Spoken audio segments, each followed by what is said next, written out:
ubicas esas situaciones de ahorita vengo, ahorita regreso, voy nada más al súper y 2 horas después sigues en la calle porque se te atravesó el amigo o el descuento en alguna tienda o un taco, te dio hambre, yo qué sé, cualquier cosa, y de repente ya ni te acuerdas para qué saliste? Bueno, pues algo así le pasó a Perseo en la siguiente parte de la historia. Porque sí, es muy común que de repente alguien empieza muy noble su misión, tiene algo muy claro en el corazón, pero de repente tienen un poquito más de poder y, ups, se dan cuenta que pueden hacer cosas que antes no podían y, ups, de repente quieren hacer cosas que antes no querían. Y puede que llegue al final a lo que quería hacer, pero definitivamente no llegó ni tan rápido como pudo haber llegado ni de la manera más óptima. Hola, ¿cómo están mis mitonerdas y mitocondrias? Yo soy Nix, su mitonerda de confianza, y el día de hoy les doy la bienvenida a esta segunda parte del episodio de Perseo que me pasó, les voy adelantando, me pasó igual que con el episodio, bueno, el arco de Heracles, en el que yo pensé que iban a ser nada más 3 partes y terminaron siendo 4. Bueno, para Perseo yo pensé que nada más iban a ser 2 partes y van a terminar siendo 3, así que tendrán un episodio extra de Perseo. ¡Yupi! En fin. Acrisio encerró a su hija Danae por miedo de una profecía, Zeus igual la encontró, Perseo nació, el abuelo terminó lanzándolos a ambos en un cofre al mar, pero se lograron salvar porque había un pescador que se llamaba Dictis que lo salvó, pero resulta que el hermano de Dictis, llamado Polidectes, era el rey de la isla y cuando vio a Danae se enamoró para deshacerse de Perseo, entonces terminó mandándolo por la cabeza de Medusa, pero Perseo no sabía qué era Medusa ni qué eran las gorgonas, terminó teniendo un montón de ayuda de un montón de deidades y al fin logró conseguir la cabeza de Medusa y se escapó. Ahí terminamos la parte uno. Uf, me cansé. ¿Qué pasa después? Sí, ya tiene la cabeza de Medusa, sí, ya logró escaparse, logró ser muy exitoso en su misión principal, pero ¿eso significa que regresó con su mamá y con Polidectes para salvarla? ¡No! Como a tu tía que se le atraviesan 20,000 cosas en el Costco, a Perseo también se le atravesaron unas que otras cosillas por ahí. Y en el episodio del día de hoy vamos a ver cuáles fueron estas nuevas prioridades. Porque además de salvar princesas, Perseo también armó todo un desastre por el norte de África. Oh sí, Perseo también tiene momentos humildes y el día de hoy vamos a ver cuál es ese momento humilde. Que de hecho es un descuido que los poetas dicen que tiene consecuencias hasta el día de hoy. Ah, y también, si escucharon o vieron el episodio de las grallas, sabrán que Atlas, el titán que carga el cielo, aparece en el mito de Perseo. Pocas personas saben que Perseo pudo haber sido el culpable de que se quedó cargando el cielo por el resto de la eternidad, y hoy vamos a ver un poquito más sobre esto. Así que, ¿cuál fue este gran descuido? ¿Qué tiene que ver Atlas con Perseo? Y, en resumen, ¿qué carajos hizo Perseo con la cabeza de Medusa antes de ir a salvar a su mamá? Te lo cuento todo hoy en Relatos del Olimpo.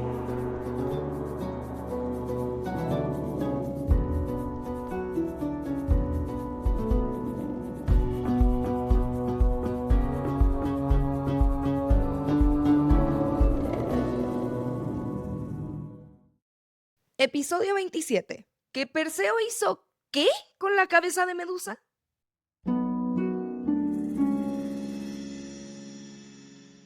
Nos quedamos justo cuando Perseo decapitó a Medusa, cuando huyó del hogar de las gorgonas y las dejó con un hueco en el corazón y el cuerpo de su hermana, cuando logró huir gracias a la ayuda que había obtenido de las deidades, invisible gracias al yelmo de Hades que había recibido por las ninfas del norte, que además también le habían entregado a la Kíbisis, que es la bolsa en donde guardó la cabeza de Medusa, y también obtuvo las sandalias con las que ahora estaba volando por el cielo.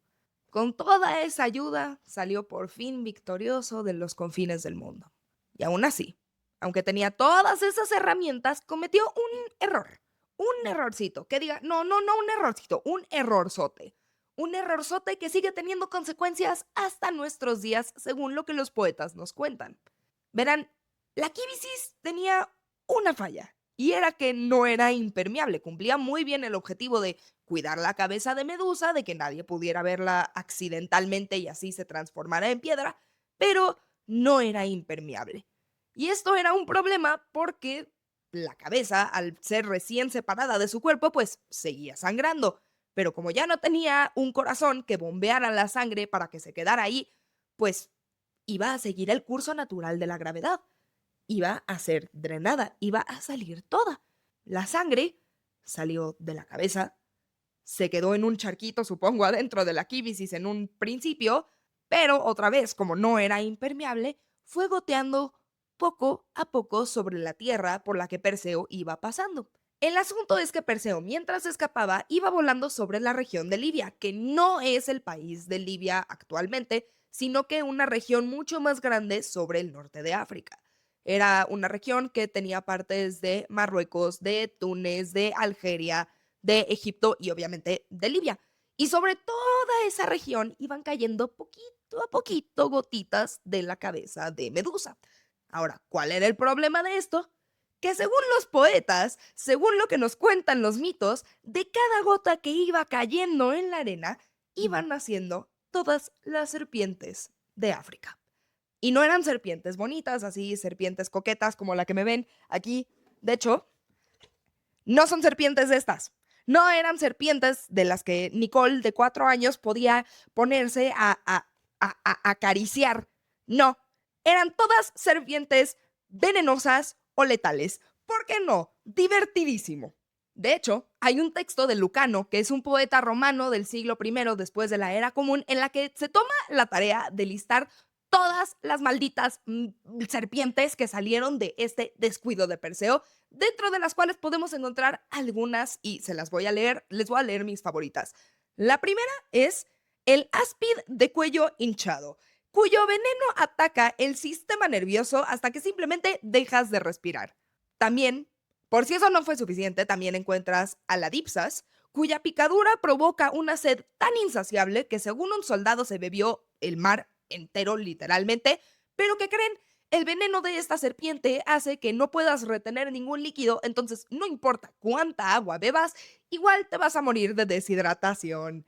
Luego también encontramos a la víbora cornuda, que existe hasta el día de hoy en el desierto y que su veneno posee prioridades citotóxicas y hemorrágicas, lo cual en idioma humano no veterinario no científico significa que destruye las células y tejidos locales, además de causar graves problemas de coagulación y sangrado que destruye tejidos desde adentro.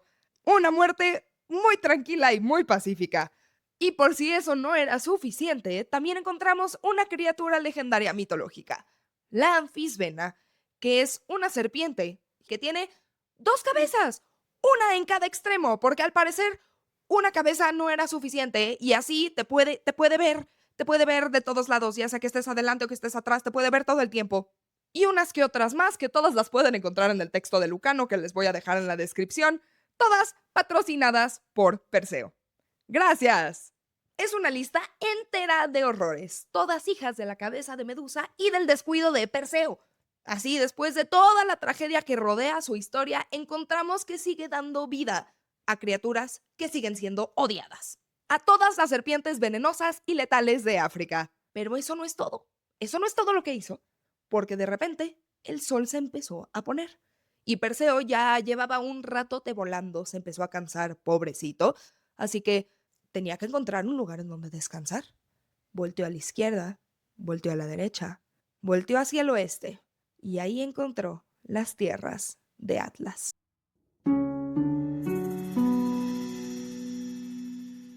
Ahora, para quien no se acuerde de Atlas, él era un titán, hijo de Jápeto y de Clímene, hermano de Prometeo y Epimeteo, que eran los que habían creado los humanos, pero que a diferencia de estos dos, había luchado en contra de las olímpicas en la titanomaquia.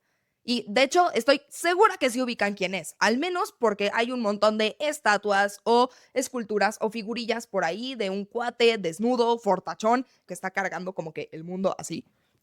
Ajá.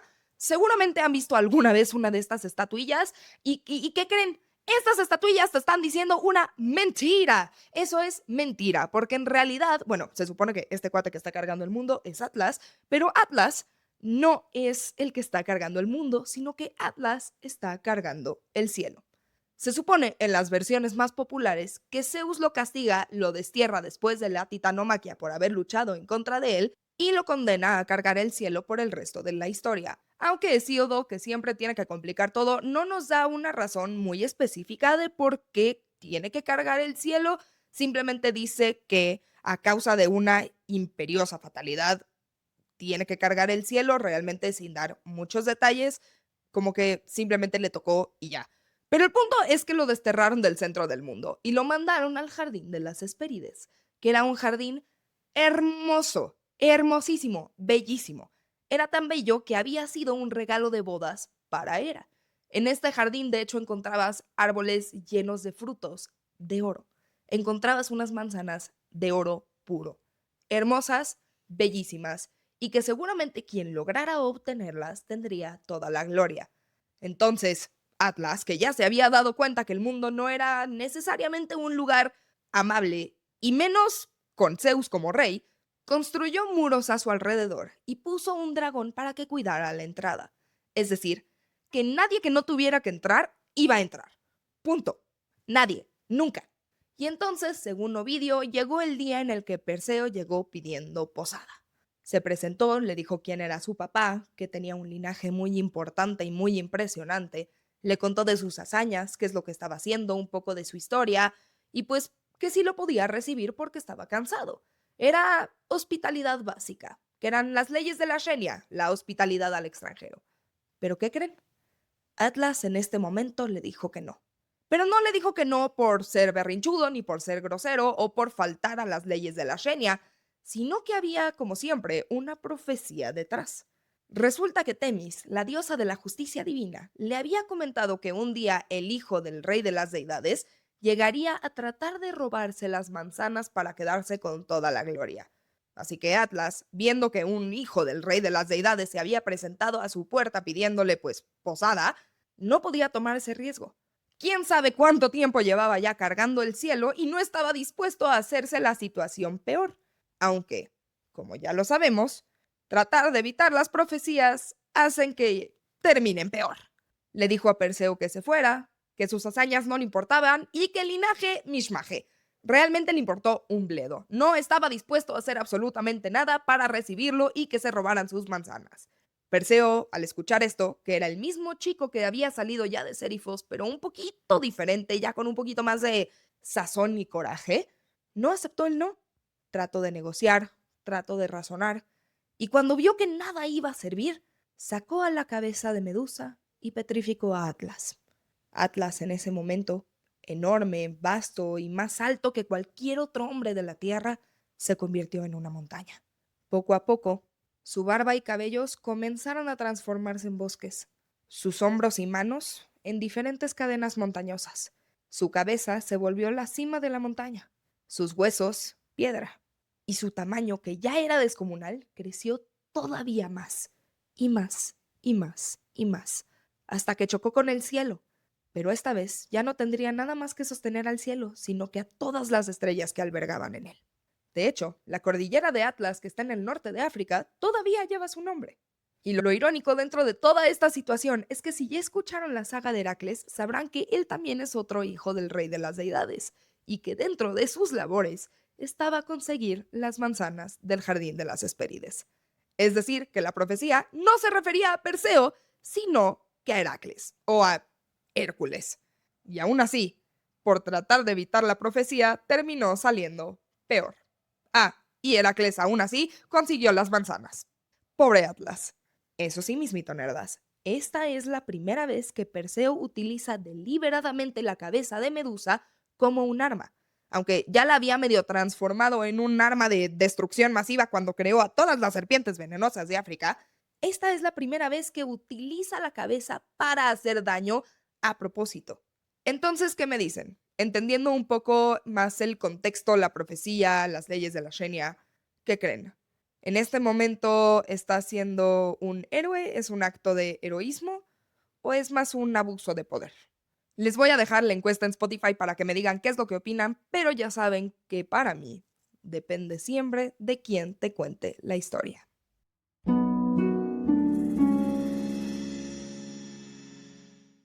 Hola, hola, bienvenidas, bienvenidos, bienvenides a La Pausa de Pandora, este espacio dedicado a sus preguntas y mis intentos de respuestas. ¿Cómo están? Yo estoy muy bien, estoy muy contenta, ya por fin regresamos al horario habitual con el podcast y eso me tiene muy emocionada. ¡Woo! Les extrañé. El día de hoy tenemos una pregunta bastante diferente, pero que de hecho estoy muy contenta porque también me llegó de una plataforma diferente. Esta vez la pregunta no viene de Spotify, sino que de YouTube.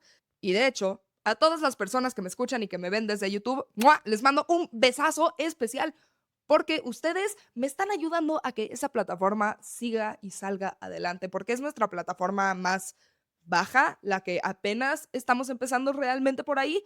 Entonces, ¡mua!, besazo y abrazote completo y absoluto para ustedes, porque cada vez que comentan, cada vez que le dan a la campanita, cada vez que se suscriben, ustedes ayudan a que más gente le llegue el podcast y además que este proyecto crezca mucho más. Así que les agradezco especialmente el día de hoy a ustedes. Así que ya saben, denle a la campanita para que no se pierdan de absolutamente nada. Además, que no les cuesta nada y a mí me ayuda un montón. Háganlo. Confío en ustedes. Y de hecho, otra vez, no confío en vano porque la pregunta del día de hoy vino de allá, vino de Fob Stampy, que es una pregunta que no tiene nada que ver con los mitos, pero se me hace que es un episodio muy bueno para explicarles y responderles esta pregunta y decirles un poquito de cómo funciona mi cabeza. Entonces, Fob Stampy dice, ¿cómo llevas la investigación para tu podcast? Paso por paso.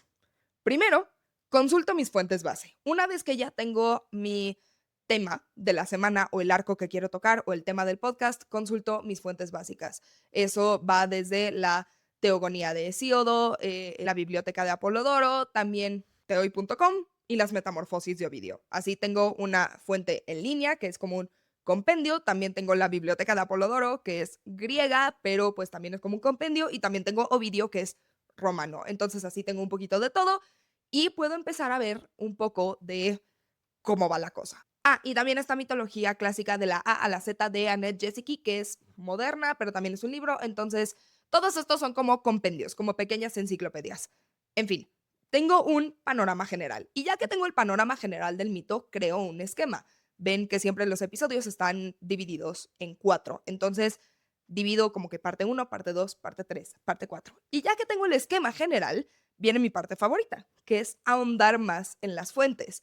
Busco fuentes primarias más específicas, como en este caso la fuente de Lucano, que era algo que no conocía, y ahí me encontré la lista de las serpientes. O también me meto a diferentes plataformas como JSTOR, que tiene un montón de artículos académicos. Y de hecho, los artículos académicos son mi parte favorita porque siempre tienen las citas y notas a pie de página que leo y así me voy como que metiendo como en más, como si fuera un conejo en su madriguera, que cada vez voy más y más y más y más adentro, pues haz de cuenta así, hasta que no entienda absolutamente todas las palabras. Si hay algo que no me termina de cuadrar, no paro hasta que encuentre, si es necesario, la traducción de la palabra en latín o en el griego antiguo, aunque no sé leer ninguna de las dos. Hasta que no lo encuentre, no lo pongo en el podcast. Y no termino de hacerlo. Soy obsesiva de esa manera. En fin, después de todo eso, también busco noticias en podcasts, en video.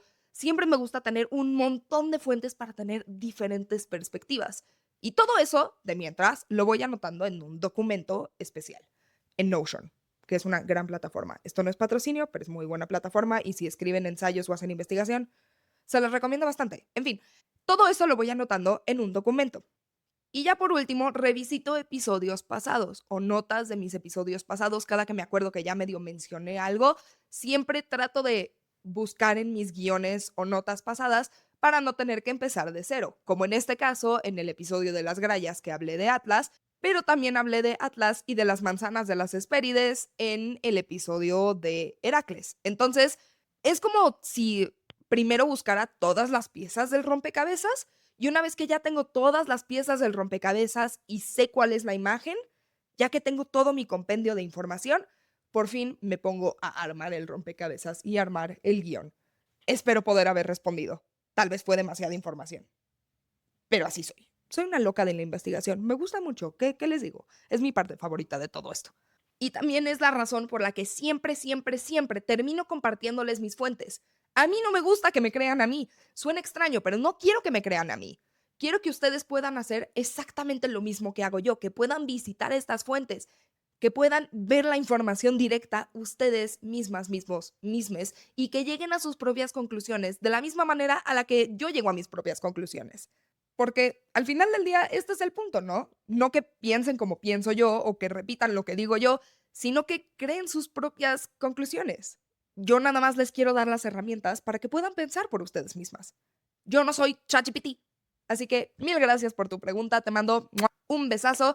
Y eso sí, si tú, persona que me escuchas, tienes algún comentario, duda, pregunta para la pausa de Pandora o tomatazo, todo es bien recibido siempre que sea con respeto en los comentarios de cualquier plataforma por la que me escuches. Eso sí, se lo suplico, por favor, con más de 3 palabritas para que el algoritmo lo cuente y no se haga el tonto y pueda llegar este podcast, llegar a los oídos o ojos de personas tan bonitas como ustedes. Es lo que necesita. ¿Qué les digo?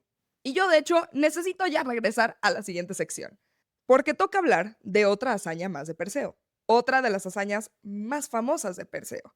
Y para ello vamos a viajar hasta la región de Etiopía, hasta una princesa llamada Andrómeda.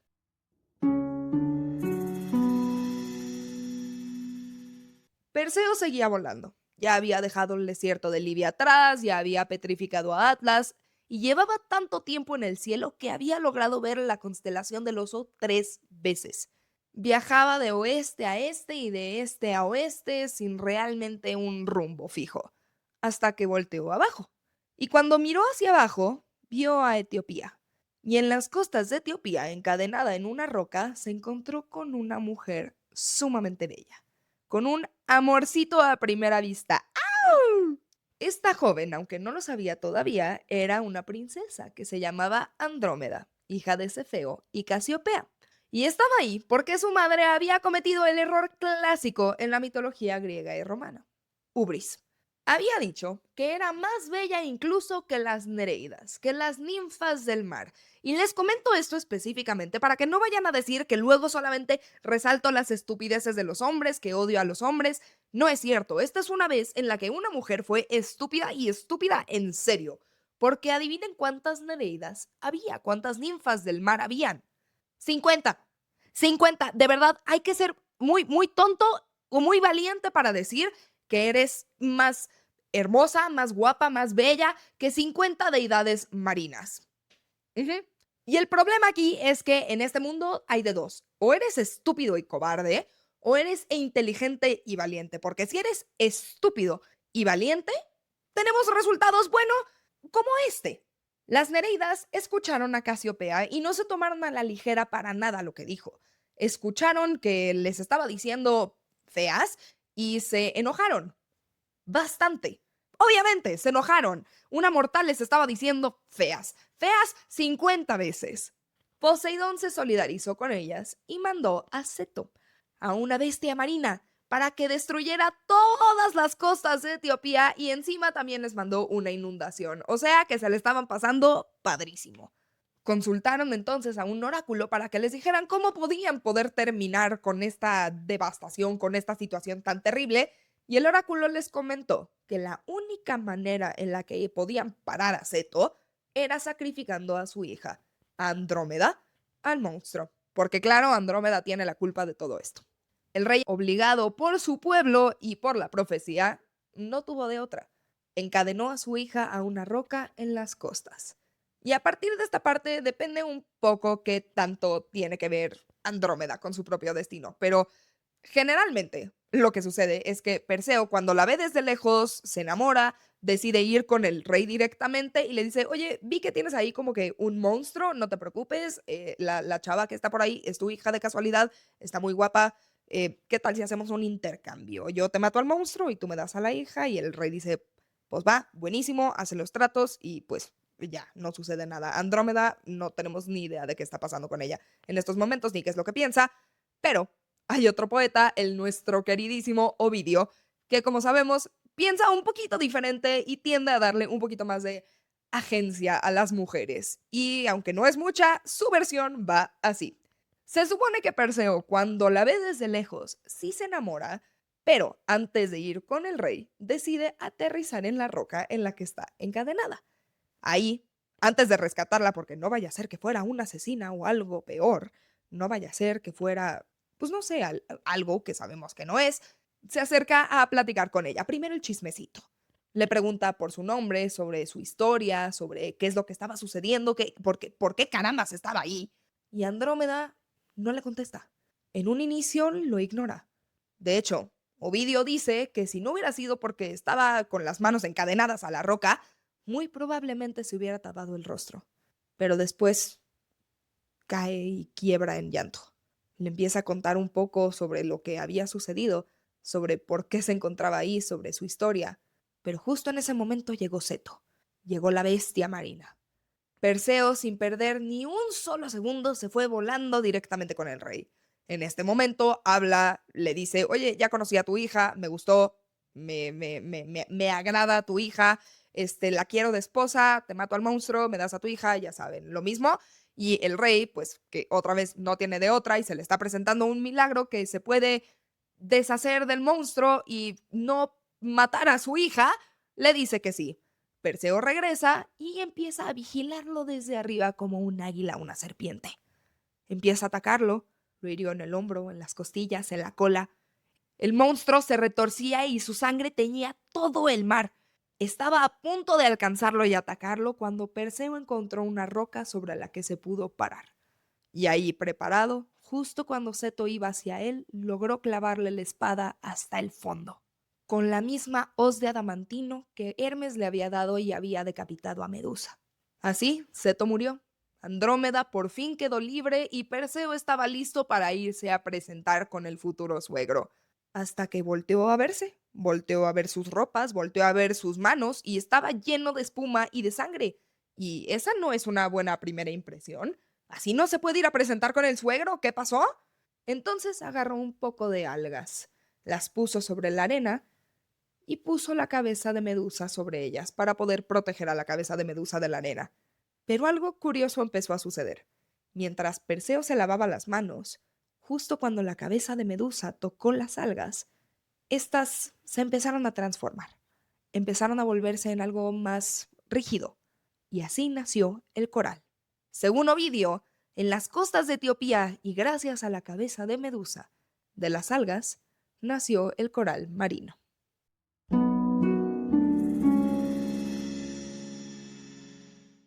Qué bonito, Andrómeda y Perseo se casaron. Bodorrio, hubo bodorrio y un muy buen bodorrio. Había banquete, había música, había de todo, muy buena fiesta. Y por un momento, parecía que la historia iba a tener un respiro feliz. Si bien no un final feliz, este era un momento de celebración. Se habían deshecho de Seto, Andrómeda se estaba casando, todo perfecto. Hasta que llegó Fineo. Nix, ¿quién es Fineo? Me lo estás presentando por primera vez. ¿Quién carambas es? ¿Es un nuevo nombre? Pues dale dos. Ahorita te digo. Fineo era el hermano del rey. Y el problema aquí es que había estado comprometido con Andrómeda. ¡Sorpresa! El tío se iba a casar con su sobrina. Antes de todo este despapalle, se supone que Andrómeda iba a ser casada con Fineo. Pero después de que llegó Perseo, mató a Seto y se hicieron los juramentos, pues la situación cambió. Y cuando el tío se enteró, pues se puso funky, no le gustó esta nueva situación. Así que llegó a plantarse en la boda como maléfica, reclamando lo que según era suyo. Tenía una lanza en mano y detrás de él traía una multitud de 200 personas respaldándolo.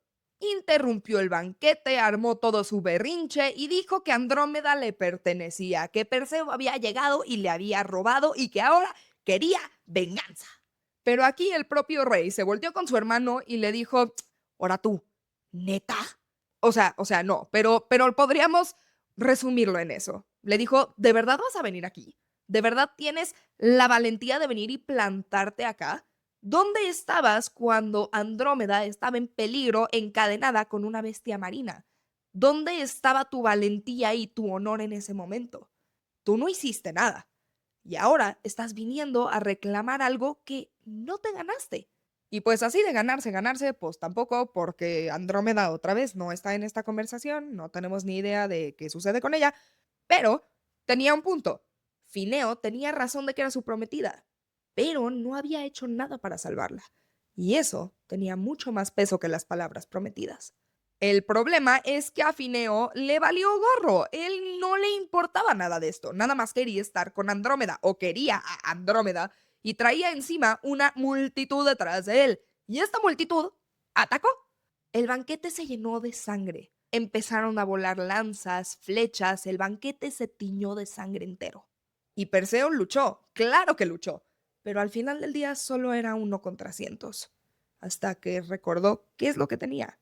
¿Cuál era su as bajo la manga? O as escondido en una bolsa, mejor dicho. Se acordó de la cabeza de Medusa.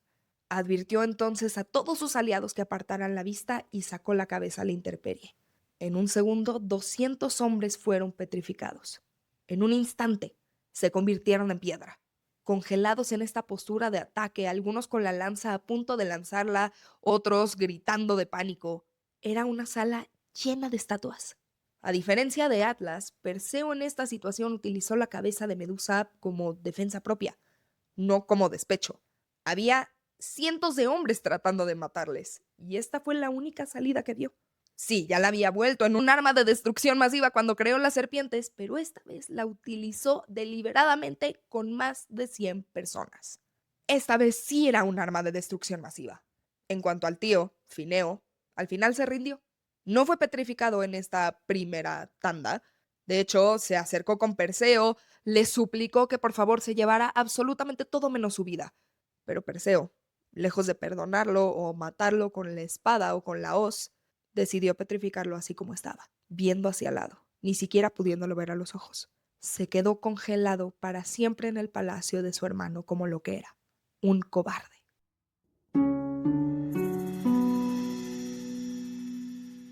El Perseo que salió de Sérifos, el que no tenía ni experiencia ni mapa, el hijo de un pescador y de una mujer que fue encerrada en una torre, el que no tenía absolutamente idea de nada y estaba perdido por el mundo, el que necesitó la ayuda de quién sabe cuántas deidades, ese Perseo ya no existe. Bueno, o sea, sí, pero no es el mismo. El que va de regreso es diferente.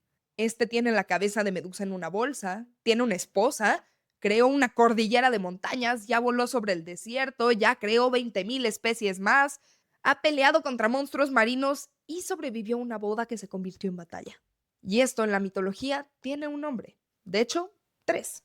La primera es el arete, que es la excelencia, la demostración de que eres capaz de hacer lo que se supone que debes hacer y hacerlo bien, lo cual, por más de que Perseo es un héroe y yo odio a los héroes, debo de admitir que Perseo lo logró.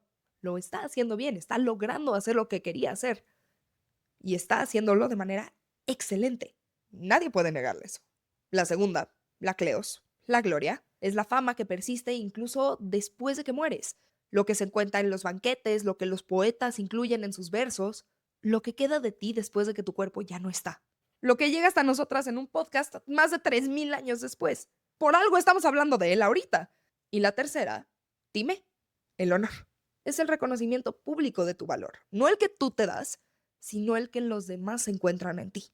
Y Perseo, después de todo este tiempo, logra concentrar las 3, Arete, Cleos y Timé.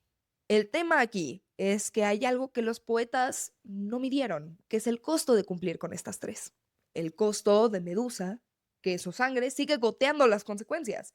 El costo de Andrómeda, el costo de Etiopía, el costo de Atlas y el costo de generaciones después. Perseo realmente es un héroe con todo lo que implica la palabra. ¿Y qué creen? El próximo episodio por fin regresa a casa. Ya descubriremos que el camino de regreso también tiene sus propias sorpresas, incluida una profecía que lleva desde el principio sin cumplirse. ¿Se acuerdan? ¿Cómo la ven? Y es que, les digo, yo odio el concepto de los héroes. Lo odio, lo saben, odio el concepto de los héroes. Me pudre. Pero leo estas historias y me fascinan. Me encantan. Me encantan. Yo siento que se me ilumina la cara cada vez que las leo o cada vez que las cuento. Me encantan. Please díganme que no soy la única que se siente así. Por favor. Pero de mientras, no me queda más que agradecerles por estar aquí, por escuchar, por ver, por interactuar conmigo, que de hecho, lo de las mitocondrias salió en Instagram, que si no lo han visto, puse un post en Instagram de cómo salió el nombre de Relatos del Olimpo y sus comentarios me hicieron reír muchísimo y desde el día de hoy somos mitonerdos y mitocondrias porque amé Me me fascinó. Y al parecer a ustedes también, así que yo adoro que Relatos del Olimpo es un proyecto que construimos juntas, juntos, juntes. Es mi bebé, pero también es una comunidad y también es su proyecto y adoro. Y esto es nada más una prueba de ello. Así que de verdad les agradezco un montón, montón, montón, montón, montón por estar aquí. Les mando un abrazo desde mi esquina del mundo. Yo soy Nix, su mitonerda de confianza. Y si no me encadenan a una piedra en la playa, nos escuchamos o nos vemos a la próxima. Bye bye.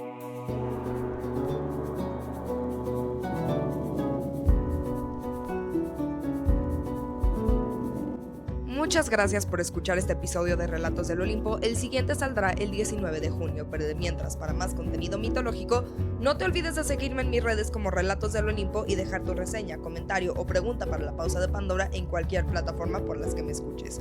También puedes compartirlo con tu mitonerdo favorito o tu abuelita, que pues, qué manera de serle más fiel a la mitología que contar esto de voz en voz. Pero otra vez, muchísimas gracias por estar acá. Les mando un abrazo desde mi esquina del mundo y nos escuchamos a la próxima.